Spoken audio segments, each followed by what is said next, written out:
কে এই ওমর, তার পরিচয়ের সম্পূর্ণ গল্প আজকের এই ভিডিওতে। গাজীপুর জেলার একটি শান্ত ও মনোরম গ্রামে জন্মগ্রহণ করেন ওমর। বর্তমানে তার বয়স মাত্র ২০ বছর। ছোটবেলা থেকেই তিনি পরিবারে অত্যন্ত স্নেহভাজন ও হাসিখুশি স্বভাবের একজন তরুণ। পরিবারের সকলের সঙ্গে তার সম্পর্ক বন্ধুত্বপূর্ণ ও ভালোবাসায় ভরপুর।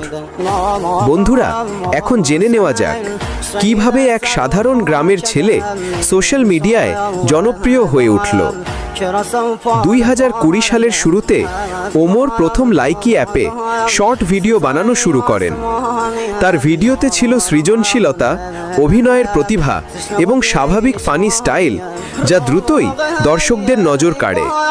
খুব অল্প সময়েই লাইকির লিডার বোর্ডে ট্রফি অর্জন করেন তিনি। এই প্ল্যাটফর্ম থেকেই মানুষ প্রথম তাকে চিনতে শুরু করে।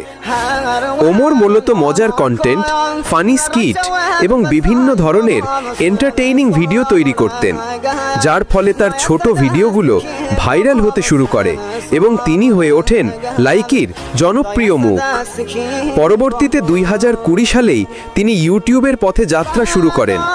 নিজের ইউটিউব চ্যানেলের নাম রাখেন ব্যাড ব্রাদার। এখান থেকেই শুরু হয় তার নতুন এক ডিজিটাল কেরিয়ার। ধীরে ধীরে তিনি ইউটিউবেও নিজের পরিচিতি তৈরি করতে থাকেন। ওমরের লক্ষ্য ছিল মানুষের মুখে হাসি ফোটানো, নিজের প্রতিভা দিয়ে